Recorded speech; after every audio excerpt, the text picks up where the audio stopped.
it wasn't the statement anyone saw coming. When news first broke about Rob Reiner, the industry braced for the usual cold, polished press releases, the same recycled lines about thoughts and prayers and please respect privacy, the kind of empty words publicists pump out on autopilot. But what happened with Sally Struthers yesterday wasn't PR, and it definitely wasn't scripted. This was raw, unfiltered grief, the kind that makes you feel uncomfortable watching because it feels too personal, too real. Sally didn't just work with Rob, she grew up beside him on the set of All in the Family. She was Gloria to his Archie for years, and that bond didn't vanish once the cameras shut off. And what Sally revealed? It flips everything we thought we knew about the final months of Rob Reiner's life. Even more chilling, it lines up perfectly with details quietly leaking from Tom Cruise's inner circle over the past 48 hours. This isn't just a tragedy anymore, it's about a long-hidden situation that spiraled out of control behind the gates of one of Brentwood's most famous homes. You have to understand, Sally Struthers stayed silent on purpose. She believed she was protecting Rob's dignity, but yesterday she admitted she couldn't carry that weight anymore because the truth about his son, Nick Reiner, had to come out.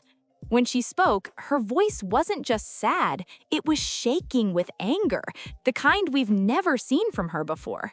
She said, and this is her exact quote, "We all saw the bruises on his soul, but we were too afraid to ask about the bruises on his arms."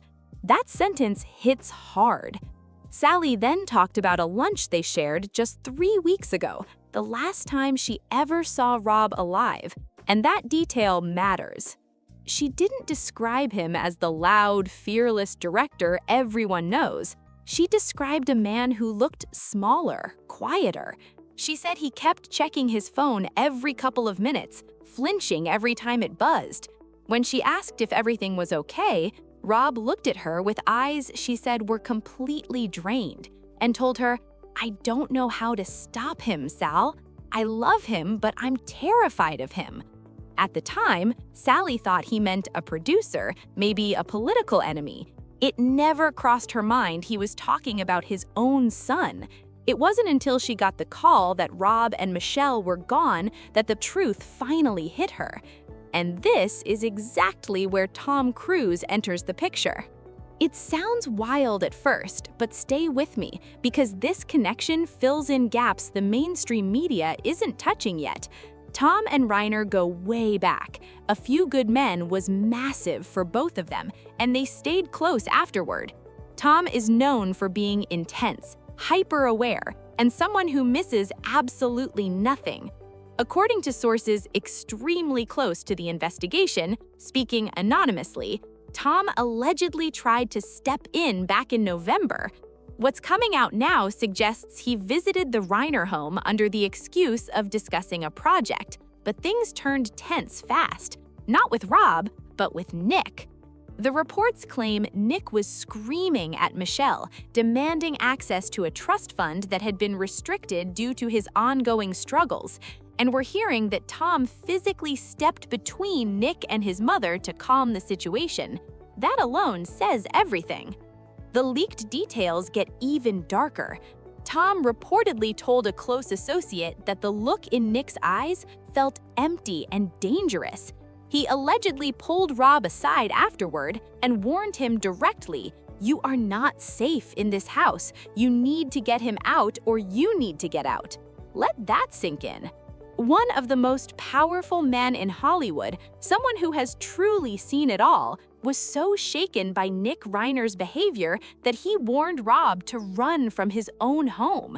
And heartbreakingly, Rob did what countless parents do when faced with the unthinkable. He defended his child. He told Tom, "He's sick. We can't abandon him. He just needs one more chance." That moment says everything. Sally Struthers confirmed this exact pattern yesterday, and she broke down admitting that Rob's endless forgiveness became his greatest weakness.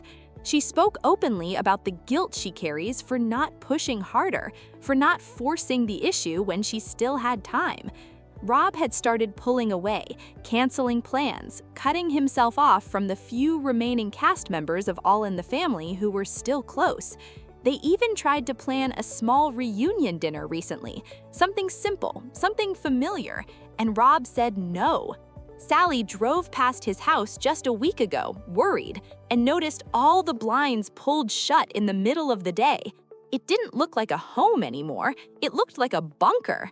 She texted him, "I'm outside," and hours later he replied, "Not a good time, he's home." He's home, just 2 words, but they carry a terrifying amount of weight. And the most shocking part of Sally's revelation wasn't just emotional, it was financial. People assume families like this have endless money, that resources are never an issue, but addiction burns through wealth fast.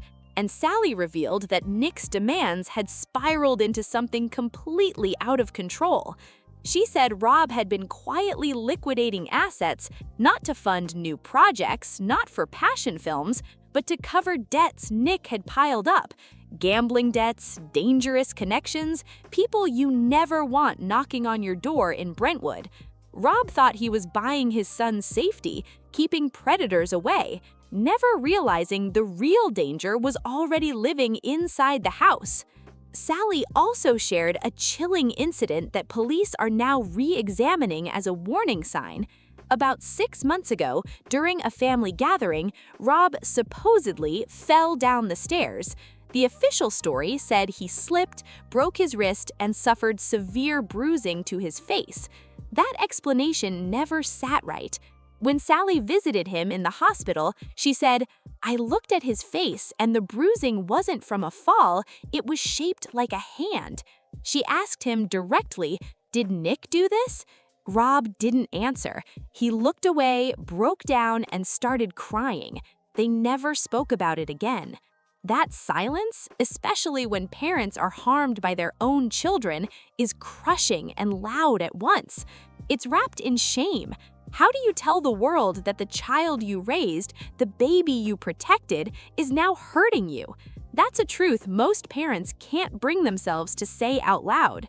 And Tom Cruise's role adds another tragic layer.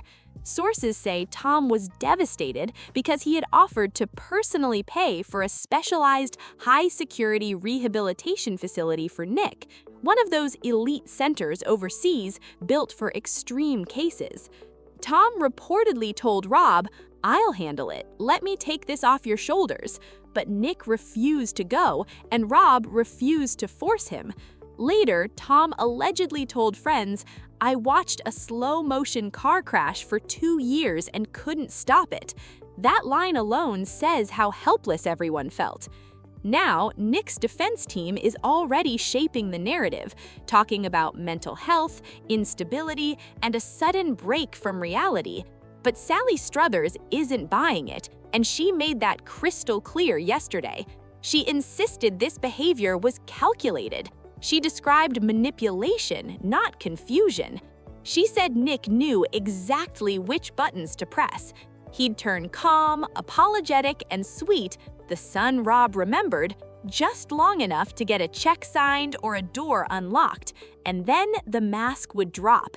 It wasn't chaos, it was control. It was psychological torture. Rob and Michelle weren't just stressed, they were living in a constant domestic battlefield. And we can't ignore the silence from everyone else. Why is it only Sally speaking now?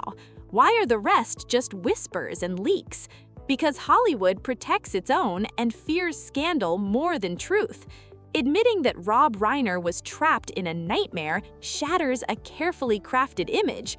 But Sally doesn't care anymore. She's 77 years old, she's grieving, and she wants justice.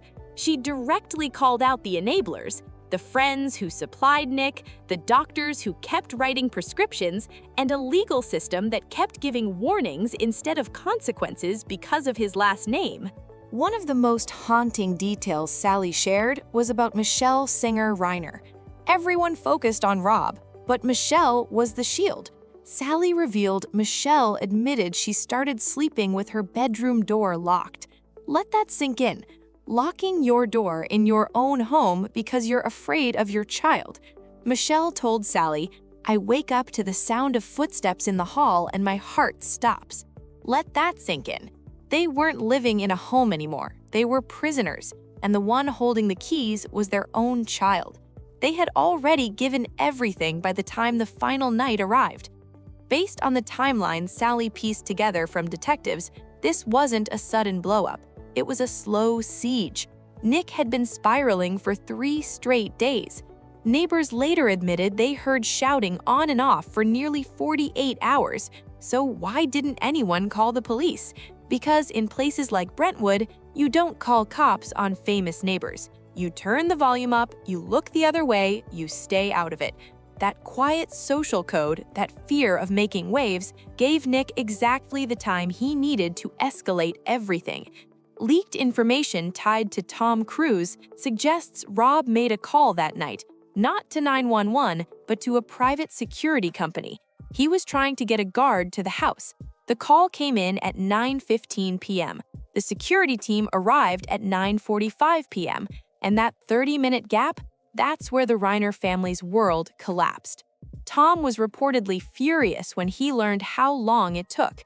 He questioned why the urgency wasn't treated as critical. But here's the devastating truth. Rob likely downplayed the danger. He probably said, "My son is having an episode, can you send someone?" instead of, "We are in immediate danger." Even at the very end, Rob didn't want Nick arrested. He didn't want punishment, he wanted calm, he wanted peace. There's something painfully human about that. The instinct to protect your child overpowering the instinct to save yourself. Sally said Rob died doing what he always did, trying to be a father. He didn't fight back. The autopsy showed defensive wounds on Michelle, but almost none on Rob. He absorbed it. That image of Rob Reiner, a man who fought for justice his entire life, standing still because he couldn't bring himself to harm his child, is haunting beyond words. Now, the legal storm is forming, and Nick is in custody. The fight ahead isn't just about charges, it's about control of the story.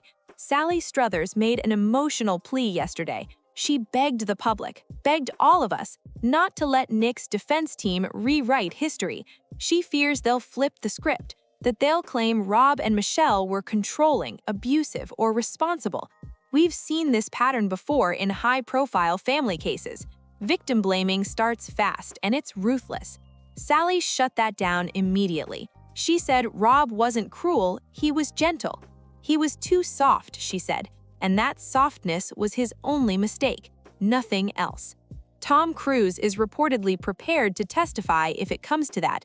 Imagine that moment. Tom Cruise on the stand, speaking against the child of one of his closest friends. It would be one of the most explosive trials Hollywood has ever seen. Sources say Tom is ready because he doesn't want Nick to ever walk free. He wants the jury to hear about the warnings, about the intervention, about how Rob was told this was preventable, and how Nick clearly understood what he was doing when he refused help. And now we reach the most uncomfortable truth in all of this, the part nobody wants to admit.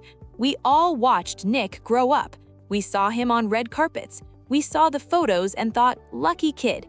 But what we didn't see was the ticking clock.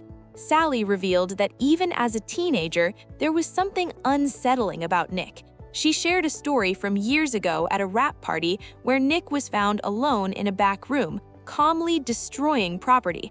Not yelling, not panicking, just methodically breaking things. When Rob confronted him, Nick didn't cry or apologize. He smiled. Sally said she warned Rob right then, get him help. They did. They got the best professionals money could buy, but you can't fix a lack of empathy with a checkbook. The industry's reaction to Sally's interview has been immediate. People are quietly scrubbing old photos with Nick. The distancing has begun.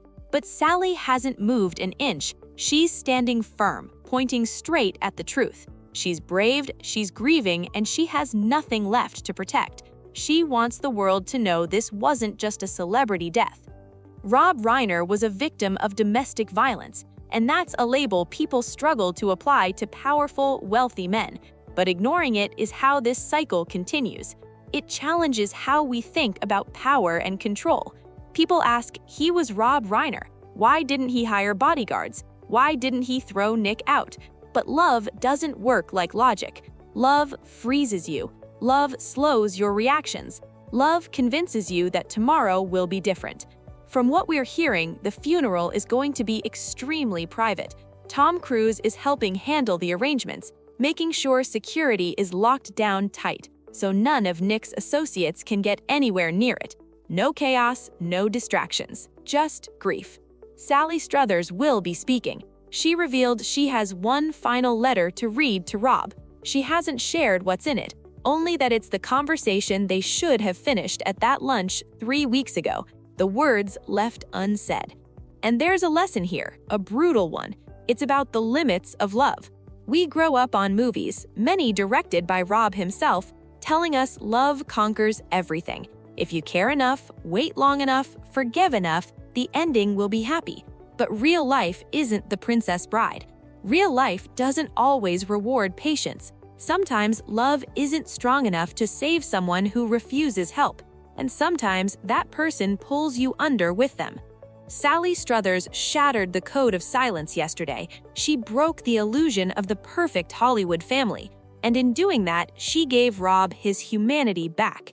In his final moments, he wasn't a legend or a powerhouse. He was a scared, broken father trying to protect his child. As we wait for the trial, as we wait to see what evidence police bring out of that Brentwood house, the one neighbors now call a nightmare, we have to remember the warnings. The warnings were there. Tom Cruise gave one. Sally tried to give them. The signs were visible every single day. This wasn't one moment, it was a series of missed exits. At any point, the police could have been called. At any point, the locks could have been changed. But love hesitated, and now all that's left is silence. The silence of a house that once echoed with laughter. The silence of a director who still had stories to tell. And the chilling voice of Sally Struthers reminding us this didn't have to end this way.